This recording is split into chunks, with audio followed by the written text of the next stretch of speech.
Quando eu vi o Darcy Ribeiro pela primeira vez, eu devia ter 11, 12 anos. Meu pai, Lauro Xavier Nepomuceno, era físico. Foi um dos fundadores do Centro Brasileiro de Pesquisas Físicas aqui no Rio. Foi um dos professores pioneiros do ITA, em São José dos Campos.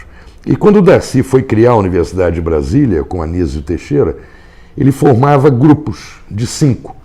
5 na área de ciências exatas, 5 na área de ciências humanas, 5 de arquitetura, ou seja, eram os quintetos do Darcy. E meu pai fazia parte dos 5 de física e matemática. Eu era muito garoto quando eu vi o Darcy Ribeiro a primeira vez numa reunião que houve aqui no Rio, que o papai, eu morava em São José dos Campos, no ITA, e meu pai me trouxe. E eu lembro de uma figura baixinha, muito agitada, muito falante, muito determinante. E hoje, quando eu puxo pela memória, o que me espanta é como eles eram todos tão jovens. Eles eram incrivelmente jovens. Quer dizer, o Darcy nasceu no mesmo ano do meu pai. Eles que estavam criando a Universidade do Futuro, pensando no Brasil do futuro, Darcy e meu pai tinham 38 anos de idade. Quer dizer, eles eram da idade do meu filho hoje.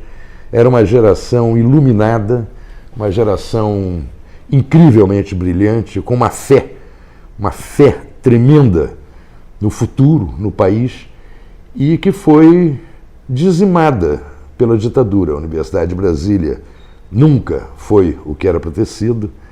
O Darcy acabou preso, exilado, enfim, uma geração que soube sonhar com o Brasil, e o Brasil que depois virou um pesadelo. Eu tornei a encontrar o Darcy em 1975, quando ele estava se recuperando da operação de câncer aqui no Rio de Janeiro. Eu, na época, morava em Buenos Aires, vinha ao Brasil muito ocasionalmente, nunca podia ficar muito tempo, e eu lembro que eu me encontrei aqui no Rio com um amigo meu uruguaio, chamado Eduardo Galeano, o escritor, e que até hoje se confessa um discípulo direto do Darcy Ribeiro, e o Eduardo me levou para ver o Darcy na Rua Barão de Ipanema, aqui em Copacabana. Eu lembro que na portaria do prédio tinha o porteiro da noite e um policial. Para visitar o Darcy você tinha de ser fichado. Então você entrava e tinha de mostrar documento, explicar o que você ia fazer com o Darcy.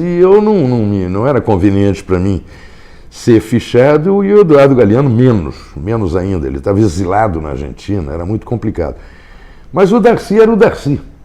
Então tinha uma vizinha, eu não me lembro agora em que andar, segundo andar, que você subia, entrava na casa da vizinha, ficava 10 minutos conversando com a vizinha, que servia um cafezinho, essas coisas e tal, na hipótese do apartamento dela estar sendo vigiado. E depois de 10 minutos você saía pela cozinha e pela entrada de serviço você ia para a casa do Darcy.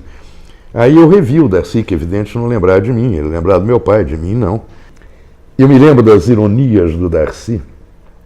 Ele foi muito maltratado por esse país, né? Quer dizer, quando se soube que o câncer tinha voltado e que era terminal, aí ele passou a ser respeitado e elogiado. Por quê? Porque ele já não ia mais ser perigoso.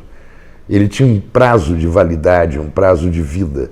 Ele não ia mais ser o revolucionário incômodo, que incomodava as elites rançosas desse país e incomodava as esquerdas acomodadas. Ele era inconfortável, Darcy, ele era um revolucionário de verdade. Eu me lembro que uma vez eu comentei com ele, puxa, agora te elogiam e tal, que coisa, eu nunca me conformei com isso. E ele virou para mim e falou, não, bobagem, bobagem. Além do que, você sabe, o câncer dá um prestígio danado. Assim era o Darcy, irônico.